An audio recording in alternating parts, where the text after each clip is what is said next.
Hi hello എല്ലാവർക്കും നമസ്കാരം. ഇന്നത്തെ ഓണം സ്പെഷ്യൽ നല്ലൊരു സാമ്പാറിൻ്റെ റെസിപ്പിയാണ്. അപ്പോൾ എങ്ങനെയാണെന്ന് നോക്കാം. ആദ്യം നമുക്ക് പരിപ്പ് വേവിച്ചെടുക്കണം. അതിന് വേണ്ടിയിട്ട് 1/2 കപ്പ് മസൂർ ദാലാണ് ഞാൻ എടുത്തിരിക്കുന്നത്. അത് നന്നായി കഴുകി വൃത്തിയാക്കി കുക്കറിലേക്ക് ഇട്ട് കൊടുക്കാം. ഇനി ഈ പരിപ്പ് വേവാനായിട്ട് 1 കപ്പോളം വെള്ളം ഒഴിച്ചു കൊടുക്കുന്നുണ്ട്. ഇതിലേക്ക് ആവശ്യത്തിനുള്ള ഉപ്പ് ചേർത്ത് കൊടുക്കാം. ഇനി ഒരു 1/4 ടീസ്പൂൺ മഞ്ഞൾപ്പൊടിയും കൂടി ചേർത്ത് കൊടുക്കാം.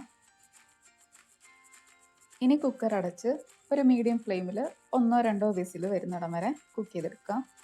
അതിനുശേഷം കംപ്ലീറ്റ് പ്രഷർ പോയി കഴിഞ്ഞിട്ട് നമുക്ക് തുറന്ന് നോക്കാം. ഇപ്പോൾ ഇവിടെ പരിപ്പ് നല്ലപോലെ കുക്കായി വന്നിട്ടുണ്ട്. ഇനി ഇതിലേക്ക് നമുക്ക് വെജിറ്റബിൾസ് ചേർത്ത് കൊടുക്കാം. ആദ്യം ഞാൻ ചേനയാണ് ചേർത്ത് കൊടുക്കുന്നത്. അതുപോലെ മത്തങ്ങ കൂടി ചേർത്ത് കൊടുക്കുന്നുണ്ട്. പിന്നെ ഒരു പകുതി കാ ചേർത്ത് കൊടുക്കുന്നുണ്ട്. പിന്നെ ക്യാരറ്റും കിഴങ്ങുമാണ് ചേർത്ത് കൊടുക്കുന്നത്. ഇനി അതിലേക്ക് കുമ്പളങ്ങ, വെള്ളരിക്ക, പടവലങ്ങ, വഴുതനയും ചേർത്ത് കൊടുക്കുന്നുണ്ട്.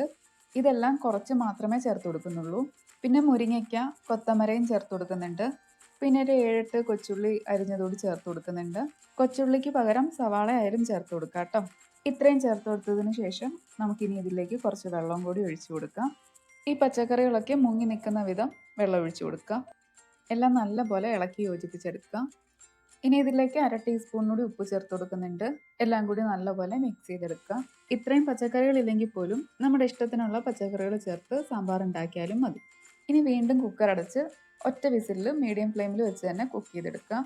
ഇനി ഒരു നെല്ലിക്ക വലുപ്പത്തിലുള്ള പുളി എടുത്തിട്ടുണ്ട്. അതിലേക്ക് കുറച്ച് ചൂടുവെള്ളം ഒഴിച്ച് മാറ്റി വയ്ക്കാം.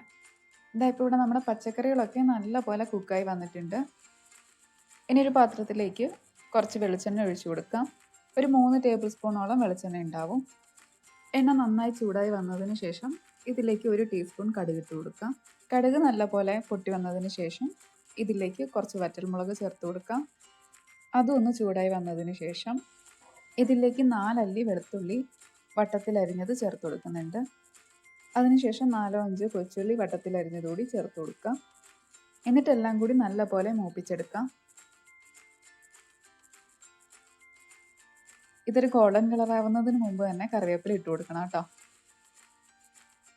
അതുപോലെ ഇതിലേക്ക് കട്ട് ചെയ്ത വെണ്ടയ്ക്കയും കൂടി ഇട്ട് കൊടുക്കാം. കൂടെ തന്നെ 2-3 പച്ചമുളക് കൂടി നീളത്തിൽ അരിഞ്ഞതുകൂടി ചേർത്ത് കൊടുക്കാം. എന്നിട്ട് ഇതും നല്ലപോലെ ഒന്ന് വഴറ്റിയെടുക്കാം. ആ വെണ്ടയ്ക്കയുടെ ആ പശപ്പൊക്കെ ഒന്ന് മാറി കഴിഞ്ഞതിന് ശേഷം ഇതിലേക്ക് പൊടികൾ ചേർത്ത് കൊടുക്കാം. 2.5 ടേബിൾ സ്പൂൺ മല്ലിപ്പൊടി ചേർത്ത് കൊടുക്കുന്നുണ്ട്. 1.5 ടേബിൾ സ്പൂൺ മുളക് പൊടി, 1/2 ടീസ്പൂൺ മഞ്ഞൾപ്പൊടി. ഞാൻ സ്റ്റൗ ഓഫ് ചെയ്തിട്ടാട്ടോ പൊടികൾ ചേർത്ത് കൊടുത്തത്.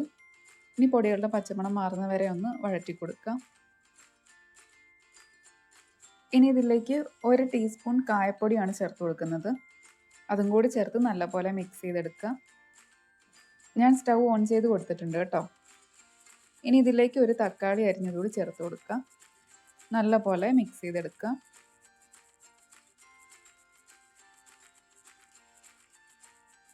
ഇനി ഇതിലേക്ക് നമ്മൾ നേരത്തെ കുക്ക് ചെയ്ത് വെച്ച പച്ചക്കറികളൊക്കെ ചേർത്ത് കൊടുക്കാം. എല്ലാം കൂടി നല്ലപോലെ ഇളക്കി യോജിപ്പിച്ചെടുക്കാം. അതിനുശേഷം ഇതിലേക്ക് നമ്മൾ നേരത്തെ വെള്ളത്തിലിട്ട് വെച്ച പുളി നന്നായി പിഴിഞ്ഞ് ചേർത്ത് കൊടുക്കാം. നന്നായി മിക്സ് ചെയ്തെടുക്കാം.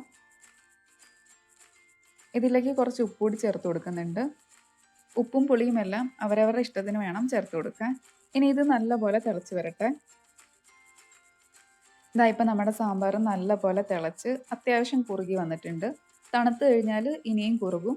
ഈ സമയത്ത് പുളിയും ഉപ്പും ഒക്കെ നോക്കി ചേർത്ത് കൊടുക്കാം. അങ്ങനെ നല്ല എളുപ്പത്തിൽ ഉണ്ടാക്കാൻ പറ്റിയ സാമ്പാർ ഇവിടെ റെഡി ആയിട്ടുണ്ട്. എല്ലാവരും ഒന്ന് ട്രൈ ചെയ്ത് നോക്കിയിട്ട് അഭിപ്രായം അറിയിക്കുക. താങ്ക്